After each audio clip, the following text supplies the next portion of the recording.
السلام علیکم ورحمۃ اللہ وبرکاتہ۔ آج انشاءاللہ تعالی سورۃ النساء، اعوذ باللہ من الشیطان الرجیم، بسم اللہ الرحمن الرحیم۔ من جس نے، یشفع سفارش کی، من یشفع جس نے سفارش کی، شفاعتن حسنہ۔ شفاعت امام راغب لکھتے ہیں اس کے بارے میں کہ کسی اچھے یا برے کام میں کسی کے ساتھ اس طرح شریک ہو جانا کہ اس کی اعانت کہتے ہیں مدد کو، کہ اس کی اعانت اور تقویت پر اپنا پورا زور صرف کر دے، لگا دے، اور اس کام کے نتائج میں بھی اپنے آپ کو برابر شریک سمجھے۔ تو یہاں کس کی بات ہو رہی تھی؟ حسنہ۔ ہا سین نون اس کا روٹ ورڈ ہے، اور حسنہ ہر وہ نعمت جو انسان کو اس کے نفس یا بدن یا اس کی کسی حالت میں حاصل ہو اور وہ اس کے لیے مسرت کا سبب بنے، اس کو کہتے ہیں حسنہ۔ اور اس کی ضد کیا ہے؟ سیئہ، جو آگے ہم لوگ انشاءاللہ پڑھیں گے۔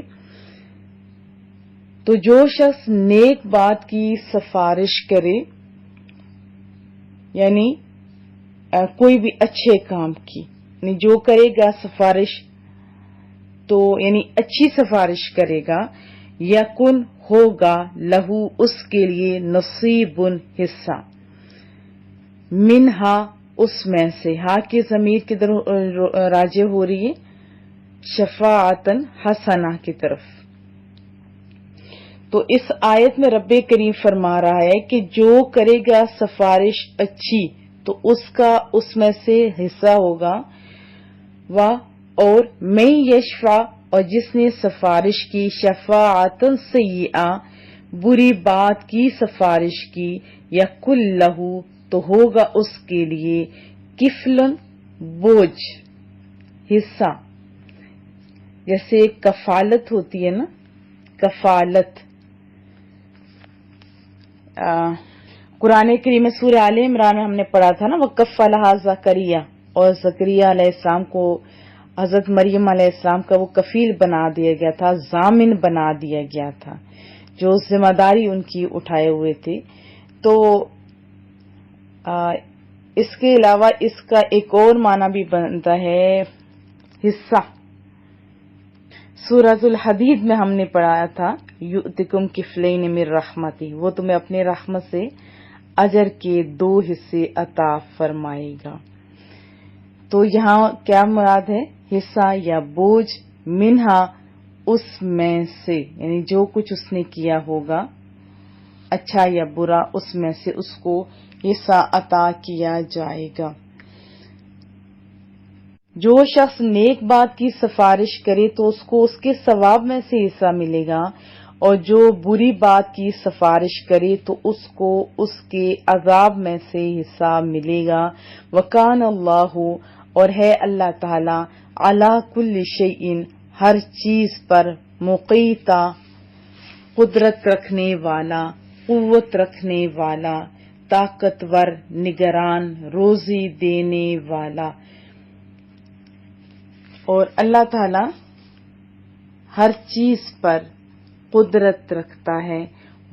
اور اذا جب حییتم تمہیں سلام دیا جائے، اس کے بارے میں بھی آپ سمجھیں کہ تحیہ باب تفعیل کا مصدر ہے، اور اس کے اصل معنی ہوتے ہیں زندگی کی درازی کی دعا دینا۔ تو اس کا معنی ملک بھی ہے، التحیۃ للہ میں یہی معنی جو ہے وہ سامنے رکھا گیا ہے۔ تو یہاں سلام مراد ہے۔ آپ کو پتہ ہے کہ سلام رسول اللہ صلی اللہ علیہ وسلم کی سنت کریمہ ہے، پسندیدہ سنت ہے۔ حییتم تمہیں سلام کیا جائے، بتحیۃ دعا یا احترام کے ساتھ، تو حیو تم بھی سلام کرو۔ حییتم کا معنی دعا بھی ہوتا ہے اور سلام بھی ہوتا ہے، تم بھی ایسے ہی کرو۔ بے احسانہ لیکن بہتر کیا ہے؟ اچھے طریقے سے۔ تم بھی سلام کرو بہتر کے ساتھ، من ہا اس سے، یعنی جو اس نے سلام کیا اس سے بہتر طریقے سے تم بھی کرو۔ او یا ردوہا یا اسی طرح لوٹا دو، یعنی جو ورڈنگ آپ نے سنی ہو اسی طرح آپ لوٹا دو، وہی دعا لوٹا دو۔ اور جب تم کو کوئی دعا دے تو جواب میں تم اس سے بہتر کلمے سے اس سے دعا دو یا سلام دو، یا انہی لفظوں سے دعا دو، یا بہتر یا انہی لفظوں سے۔ ان اللہ بے شک اللہ تعالی کانا ہے علی کل شیء حسیبا ہر چیز کا حساب لینے والا ہے۔ اور جب سلام دیا جائے تمہیں کسی لفظ سے دعا سے تو سلام دو تم ایسے لفظ سے جو بہتر ہو اس سے، یا کم از کم دہرا دو وہی لفظ۔ بے شک اللہ تعالی ہر چیز کا حساب لینے والا ہے۔ اللہ تعالی لا الہ الا ہو نہیں کوئی معبود اس کے بغیر، لا یجمعنکم وہ ضرور جمع کرے گا تمہیں، کم کی ضمیر جمع کے لیے آتی ہے نا، حاضر کے لیے، اور مختلف چیزوں کو ملا دینا، اکٹھا کر دینا، بکھری ہوئی چیزوں کو اکٹھا کر دینا، جمع کر دینا، وہ ضرور جمع کرے گا تمہیں الا تک یوم القیامہ یعنی قیامت کے دن میں ضرور جمع کرے گا تمہیں۔ ایسا دن ہے لا ریبا ذرا شک نہیں اس دن میں، فیہ اس میں، اور اللہ نہیں کوئی معبود بغیر اس کے، نے اللہ کے سوا کوئی عبادت کے لائق نہیں، وہ ضرور جمع کرے گا تمہیں قیامت کے دن، ذرا شک نہیں اس کے آنے میں۔ اور اس طرح بھی آپ ترجمہ کر سکتے ہیں کہ اللہ تعالیٰ وہ معبود برحق ہے کہ اس کے سوا کوئی عبادت کے لائق نہیں، وہ قیامت کے دن تم سب کو ضرور جمع کرے گا۔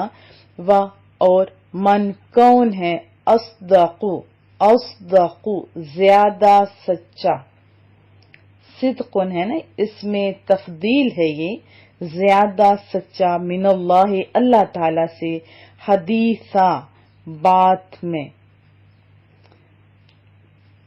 اور اللہ تعالی سے بڑھ کر بات کا سچا کون ہے۔ بہت ہی خوبصورت الفاظ۔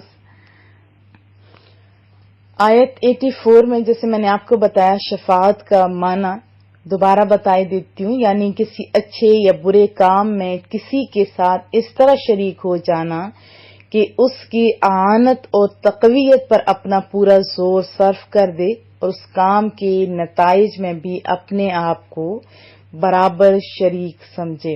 تو اس جو میں نے آپ کو وضاحت بتائی اس کو سامنے رکھیں تو مفہوم کیا نکلتا ہے کہ جو شخص حق اور صداقت کے علمبردار کے ساتھ اپنی قسمت وابستہ کر دیتا ہے، اپنے تعلق مضبوط کر دیتا ہے اور اپنا تن من دھن اس مقصد کو کامیاب کرنے کے لیے وقف کر دیتا ہے تو وہ ضرور اپنے قائد کی طرح اجر عظیم کا مستحق ہوگا۔ سمجھ آئی؟ تو اس لیے آپ اپنا تعلق کس کے ساتھ مضبوط کریں؟ جس کا کام اچھا ہو، تو پھر اجر عظیم کے مستحق ہوں گے۔ اور اسی طرح جس نے اپنی صلاحیتوں اور وسائل کو باطل کے سرغنوں کے حوالے کر دیا اور فسق فجور جو ہے اس کو فروغ دینے میں اپنا کردار ادا کیا، ان کا ہاتھ بٹاتا رہا، تو وہ شخص بھی جو یہ کام ہاتھ بٹانے کے لیے کر رہا ہے تو اس گناہ میں برابر کا شریک ہوگا۔ یعنی کسی مشکل میں کسی بھائی کی اگر امداد کرتا ہے، اس کے حقوق کی بازیابی کے صحیح کرتا ہے، اس کو نفع پہنچانا کسی بھی طرح کا ہو سکتا ہے، مثلا کسی کو جاب دلوا دی لیکن ایسی جاب کہ کسی اور کا حق نہ مارا گیا ہو، جاب دلوا دی حالانکہ کوئی اور حقدار تھا، تو یہ بات درست نہیں ہے۔ ہاں اگر جاب کی ضرورت تھی کسی کو، انصاف کے ساتھ کسی کا حق نہیں مارا گیا، دلوا دی، تو یہ ایک اچھی بات ہوگی۔ اور اسی طرح کسی کو ظالم شخص سے بچا لیا گیا، کسی کی حق تلفی ہو رہی ہو تو اس کو بچا لیا گیا، تو یہ سارے اچھے کام ہیں اور یہ اچھی سفارشیں ہیں۔ لیکن اس کے اپوزٹ آپ سوچیں، جیسے کوئی سنما وغیرہ کا لائسنس دلوانے کے لیے یا کوئی بھی کام کے لیے یا کسی کے حق تلفی کے لیے دوسرے اپوزٹ پارٹی کے ساتھ، یعنی جو حق تلف کری اس کا ساتھ دیتا ہے اور تن من دھن لگا دیتا ہے، تو اس کو بھی اتنا ہی گناہ ملے گا۔ تو آپ ذرا سوچیں آپ کس کے ساتھ کھڑا ہونا پسند کریں گے؟ یقیناً ایسے شخص کے ساتھ جس کا موٹو اچھا ہو۔ تو اب آپ اپنے اچھے انسان کے ساتھ لگ جائیں گے تو اس کے ریلیٹڈ بہت ساری احادیث طیبہ بھی ہے۔ مفہوم کیا ہے ہوگا کہ اس کو، یعنی جو اچھا کام کر رہا ہے آپ اس کا ساتھ دے رہے ہیں یا اس کام کو جاری رکھے ہوئے ہیں، تو آپ کو بھی اتنا ہی حصہ ملے گا۔ وہ مالک ہے نا، وہ دینے پہ قادر ہے۔ پھر آیت 86 میں نے آپ کو بتایا تھا تحیہ کا معنی کہ دعا ہوتی ہے، اور اسلام سے پہلے اہل عرب کی عادت تھی، کیا وہ بھی ہم جان لیتے ہیں کہ جب وہ ایک دوسرے سے ملتے تھے تو کہتے تھے حیک اللہ، یعنی اللہ تعالیٰ تجھے زندہ رکھے۔ اور جب دین اسلام آیا تو پھر اس میں کیا ہوا، سلام سے تبدیل کر دیا گیا اس کو، اور یہ کلمہ حیک اللہ کے مقابلے میں آپ جانتے ہیں زیادہ کامل ہے، زیادہ اچھا ہے۔ اور سلام دینا رسول اللہ صلی اللہ علیہ وسلم کی پسندیدہ سنت کریمہ بھی ہے، لیکن اس کا یعنی سلام کا جواب دینا فرض ہے۔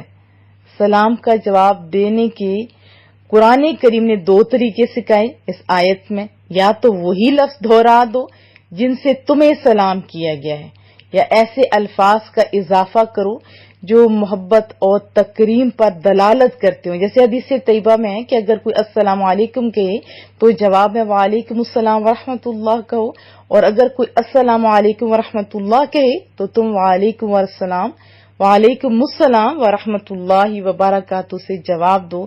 تو اس طرح باہمی محبت اور پیار کے جذبات کو تر و تازہ کرنے کا یہ بڑا ہی مؤثر طریقہ ہے۔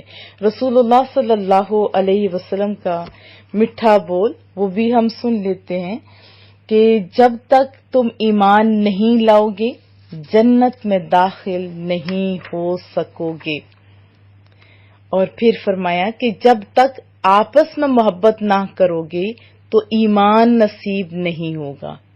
کیا میں تمہیں ایسی چیز بتاؤں جس پر عمل کرو تو آپس میں محبت اور پیار ہو جائے؟ پھر ساتھ خود ہی فرمایا ایک دوسرے کو السلام علیکم کہا کرو۔ اور دنیا میں جتنے آداب ملاقات رائج ہے نا، سب کو آپ دیکھ لو۔ ملاقات کا وہ طریقہ جو آپ کو قرآن کریم سکھا رہا ہے اس کا جواب نظر نہیں آتا۔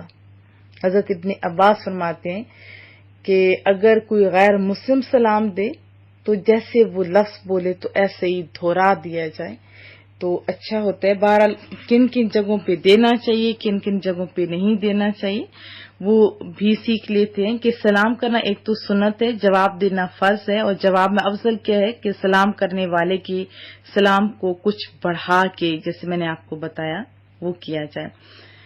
اور پھر اگر کافر، گمراہ، فاسق اور استنجا کرنے والا کوئی بندہ ہو تو اس ٹائم اس کو سلام نہ کیا جائے، یعنی کافر کو، گمراہ اور فاسق کو سلام نہ کیا جائے۔ اسی طرح کوئی استنجا کر رہا ہو تو تب بھی سلام نہ کیا جائے۔ پھر جو شخص اچھے کام کر رہا ہو، جیسے خطبہ دے رہا ہو، تلاوت قرآن کریم کر رہا ہو، حدیث طیبہ پڑھا رہا ہو، پڑھ رہا ہو، اور مذاکرہ علم میں کسی طرح بھی مشغول ہو، اذان دے رہا ہو یا تکبیر میں مشغول ہو، تو ان حالات میں بھی سلام نہ کیا جائے۔ اور اگر کوئی سلام کر دے تو ان صورتوں میں سننے والے کو یا جس کو سلام کیا گیا ہے جواب دینا لازم نہیں ہوتا۔ اور اس کے علاوہ بھی علماء کرام نے لکھا کہ جو شخص شطرنج کھیل رہا ہو، تاش اور کوئی بھی ناجائز کھیل کھیل رہا ہو، یا گانے بجانے میں مشغول ہو، یا پاخانے میں یا غسل خانے میں یا برہنہ ہو تو اس کو بھی سلام نہ کیا جائے۔ یہ بھی ایک پوائنٹ لکھا گیا ہے۔ پھر آدمی اسپیشلی جب گھر میں داخل ہوتا ہے اس کو چاہیے کہ وہ سلام کرے۔ ہمارے ہاں بہت سارے لوگ ساروں کو سلام کرتے ہیں لیکن اپنے گھر میں نہیں کرتے، اسپیشلی بیوی کو نہیں کرتے۔ تو بہتر ہوتا ہے کہ دعا کے ساتھ ہی گھر میں بندہ داخل ہو، یہاں تو زیادہ حاجت ہوتی ہے۔ اور رسول اللہ صلی اللہ علیہ وسلم نے اور علماء کرام نے بھی ہماری رہنمائی فرمائی کہ کس طرح آپ کو یعنی سلام میں پہل کرنی چاہیے. ویسے تو ہر ایک کو چاہیے کہ پہل کرے، لیکن کچھ طریقے بتائے کہ بہتر سواری والا، جس کی عمدہ سواری ہو اور جس کے پاس کم سواری ہو، اچھی سواری تھوڑی نہ ہو، یعنی کمتر سواری والے کو اچھی سواری والا سلام میں پہل کرے، اور جو کمتر سواری والا ہے وہ پیدل چلنے والے کو، اور پیدل چلنے والا بیٹھنے والے کو، اور چھوٹا بڑے کو اور تھوڑے زیادہ کو سلام کریں. اس کے علاوہ بہت ساری ہم لوگوں کو قرآن و حدیث میں بہت ساری پیاری پیاری چیزیں ملتی ہیں. کوشش کیا کریں کہ جو چیز ملے اس کو سنبھال لیا کرو. سلام بہت ہی پیاری دعا ہے. اگر ذہن میں ہو کہ اس کی جان کی، مال کی، عزت کی، آبرو کی بھی اللہ حفاظت فرما یا سلامت رکھ، تو اس سے بڑھ کے کوئی دعا ہو سکتی ہے؟ آپ اپنے بچوں کو بھی یہی سکھائیں، خود بھی صحیح السلام علیکم ورحمۃ اللہ وبرکاتہ بولا کرو. اسی طرح وعلیکم السلام یم کے اوپر پیش ہے، اس طرح جواب دیا کرو. یہ جو ہیلو ہائی کرتے ہیں نا، تو آپ خود بتائیں وہ بہتر ہے یا یہ بہتر ہے؟ یقیناً یہ بہتر ہے. اس طرح تو نیکیوں میں بھی اضافہ ہوتا جا رہا ہے اور پھر دعائیں مل رہی ہوتی ہیں. اپنے بچوں کو جب جگایا کریں نا، تو تب بھی آپ انہی پیاری پیاری دعاؤں کے ساتھ، سلام کے ساتھ جگایا کریں، بڑا اچھا لگتا ہے. اور آخری آیت میں جو آج ہم نے پڑھی 87، تو وہ بھی بہت پیاری ہے کہ قیامت والے دن اللہ جمع کرے گا جس میں کوئی شک نہیں. تو اس دن آپ سب نے کھڑا ہونا ہے اللہ کے سامنے، اور آپ اپنے سامنے ساری نیکیاں دیکھیں گے. اور اسی طرح اگر نیکیاں نہیں کی ہوں گی تو اپوزٹ چیز دیکھیں گے. اگر اچھا کام کیا ہوگا، اچھے لوگوں کے ساتھ ہوں گے، تو کامیابیاں آپ کا مقدر ہوں گی. آپ اپنے گھر والوں کو بھی اللہ کے سامنے قیامت کے دن کھڑے ہونے کے لیے تیار کیجیے. مراد کچھ اچھے کام کر لیجیے. اچھے کام کریں گے، کامیابیاں آپ کا مقدر بن جائیں گی. یہ کون فرما رہا ہے؟ رب کریم، کہ قیامت ایسی جس پہ کوئی شبہ نہیں، یعنی اس کے آنے میں کوئی شبہ نہیں ہے. تو ہمارا یقین بھی ہے، اور عمل کیسے، یہ لمحہ فکریہ ہے. دعاؤں کی درخواست رہے گی. السلام علیکم ورحمۃ اللہ وبرکاتہ.